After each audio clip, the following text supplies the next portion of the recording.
Salut tout le monde. Donc voilà pour une nouvelle vidéo. Je reviens vers vous pour parler un peu du champ de patates que j'ai fait. Donc bah voilà, pour vous montrer que ça pousse à peu près bien. Bon, pour une première année, je suis à peu près content. On verra pas ça va donner quoi. Donc quand j'ai de la, quand j'ai de la pelouse, la tonte, j'en ai mis un petit peu pour buter mes patates. Que j'ai pas trop envie de les buter au tracteur parce que quand on regarde, je sais pas, ouais, c'est pas super. Enfin, j'ai pas trop envie de les buter au tracteur. Par contre, là j'ai fait du broyat ces derniers jours. J'ai fait du broyat avec mon broyeur végétaux. Enfin, un nouveau poste que j'ai déjà montré sur vidéo. J'ai un autre gros broyeur à végétaux que j'ai racheté. Donc là j'ai du broyat un peu mélangé, hein. J'ai du bois déjà sec, j'ai du feuillu, j'ai du sapin, j'ai même des choses qui étaient encore verts, j'ai des ronds, j'ai un peu de taille d'arbres verts. Donc là, je creuse dans le tas, je vois que ça commence vraiment à chauffer. Voilà, j'ai quelques épines de sapin, des branches de sapin que j'ai coupé, donc bref. Un beau petit compost. Donc en fait, je suis en train d'étaler ça autour des pieds de patates pour les buter. Donc on verra bien, hein, c'est un peu de l'essai. Hein. De toute façon, je pense pas que ça puisse leur faire du mal. Le seul petit bémol, on va dire, c'est que logiquement, j'aurais peut-être dû arroser une bonne fois avant de débuter. Mais on est en restriction d'eau. Donc voilà, je peux pas me permettre d'arroser. Donc voilà, c'est un petit paillage. Un seau d'un côté, je mets un seau de l'autre, et puis hop. Et c'est parti, on verra bien la récolte de patates. Voilà. Voilà pour le champ de patates. Alors j'ai mis 2 lignées d'oignons. Bon, c'est pareil, c'est moins. Ça a l'air de moins bien pousser. Bon, après sur les lignées, hein, j'ai un peu raté, hein, je sais pas si vous voyez, c'est pas super aligné, hein, c'est pas des belles lignes qu'on va dire. Mais bon.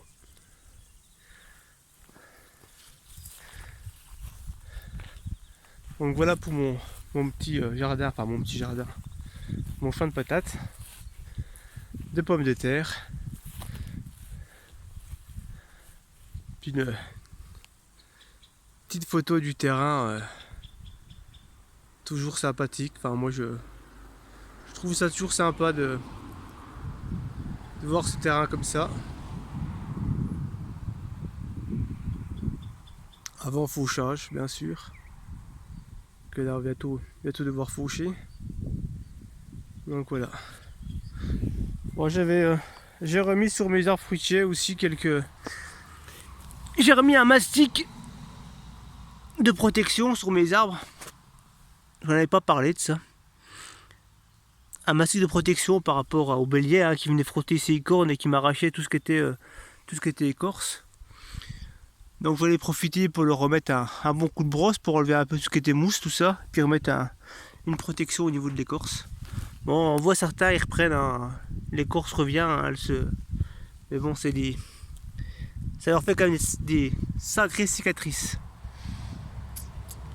Bon, sur le lot, de ce que j'avais planté, j'en ai quand même 5 qui n'ont pas fait. Bon, après, voilà, hein, avec des problèmes comme ça sur mon bélier qui est venu frotter dessus, c'est quand même, ça ne l'a pas aidé. Mais sinon, j'en ai, bon voilà, ça repousse, hein, ça. Petit cerisier là-bas, il va bien aussi. Là, de ce côté, j'en ai un au-dessus là-haut qui a séché. Les autres vont bien. Bon, j'ai juste un problème. Apparemment, ce serait peut-être Tacloc qui ferait ça. Je connais pas trop. J'aurais vu une vidéo comme quoi il faudrait mettre des coquilles d'œufs sur l'arbre pour limiter ce problème. Il faut que je fasse cesser. Des petits sachets avec des coquilles d'œufs. Donc on va faire l'essai et puis je vous en reparlerai par la suite. Mais sinon, voilà, ça se passe bien. Mon noyer là-bas qui avait été cassé. Alors, je sais plus, j'en avais parlé. Il me semble que j'en avais parlé dans ma vidéo. Alors, celui-là, c'en est un qui reprend le mieux. Alors, je me souviens plus, c'était quoi celui-là? C'était un pommier Jena Gold. Donc, celui-là, il va bien. Le cerisier là, pareil, il reprend très bien. Voilà, celui-là, de toute façon, il a pas repris, mais. De toute façon, il n'y a plus d'écorce, hein. Tout avait été arraché, il n'y avait plus d'écorce tout le tour du bois, donc bon, bah voilà, c'est sûr. Là, je ne repousse, mais toutes les repousses sont sous la greffe, donc bon, je pense que je vais les laisser en attendant, on verra bien. Mais bon, la repousse est sous la greffe, donc ça fera pas. Je ne sais pas ce qu'ils avaient pris comme. Donc, ça c'était la reine Claude, donc voilà. Voilà, un cerisier, là, celui-là, il va bien. Et là, sur le noyer, je voulais vous parler. Alors, je sais pas si vous avez rappelé, il avait été cassé. Bon, bref, pour moi, c'est quand même quelqu'un qui a dû essayer de venir me le voler, hein, malheureusement. Parce que j'en avais vu d'autres qui ont disparu carrément. Hein. Et celui-là avait été cassé. Donc, bref, j'ai une branche qui reprend bien quand même. Donc, l'idée, ce serait d'essayer de la ramener au maximum. Sur le tronc, j'ai envie de recouper le tronc quand même, propre, lui remettre de la pâte, et puis ramener ma branche au plus possible pour essayer d'avoir un arbre à peu près correct, quoi. Mais c'est sûr que ça va pas lui faire une belle tête, mais bon. Essayer de le ramener pour qu'il vienne se regreffer après son tronc de base, quoi. On va essayer, donc c'est pareil, c'est quelque chose que vous verrez par la suite, hein. C'est quelque chose, je vais faire ça, il faut que je fasse ça assez rapidement, et puis voir l'évolution. Hein. De toute façon, c'est en essayant qu'on verra. Hein. Donc voilà, sinon, alors pareil, là-bas, j'en ai, sur mes 3, au fond, là, j'en ai deux qu'on pas repris non plus. Bon, toujours le même problème, hein. Le bélier qui était venu arracher toute l'écorce. Bon, et puis sur le coin là, j'en ai un qui est là, qui a repris. Là-bas, ça ne l'a pas repris. Celui derrière, là, ça n'a pas repris. Donc voilà, je pense là trop d'humidité. Hein. En fait, là, les grandes branches sèches que vous voyez, là, c'est de l'aulnier que j'ai replanté comme ça directement en branche. C'est les gros arbres que j'ai là-bas derrière, sont de l'aulnier. Hop, j'ai fait pareil avec celui-là de derrière, là. Je plante une branche, mais le terrain est tellement humide que ça repart. Bon, et encore cette année, j'ai remis un drainage, j'ai refait mes rigoles, j'ai refait un drainage, j'espère que ça va aller mieux. On verra bien. On essaiera de remettre des fruitiers. De toute façon, cet automne, je vais aller rechercher des fruitiers, remplacer ceux qu'on pas repris. Et puis voilà quoi.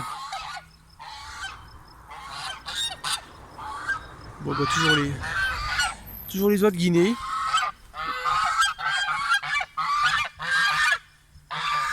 Alors ça c'est pareil, les oies de Guinée, j'arrive pas à savoir mâle ou femelle. C'est quelque chose que je pensais que le haut de la tête, le fait que ce soit orange ou pas, ça c'était des femelles en orange, et puis l'autre qui n'a pas de tache orange au-dessus, je pensais que c'était du mâle. Mais apparemment non. Donc je sais même pas si j'ai 3 femelles, 3 mâles. Enfin femelles non, parce que de toute façon j'ai pas eu d'œufs cette année. Ça fait 2 ans que je les ai, j'ai pas d'œufs. Elles ont 2 ans et demi maintenant.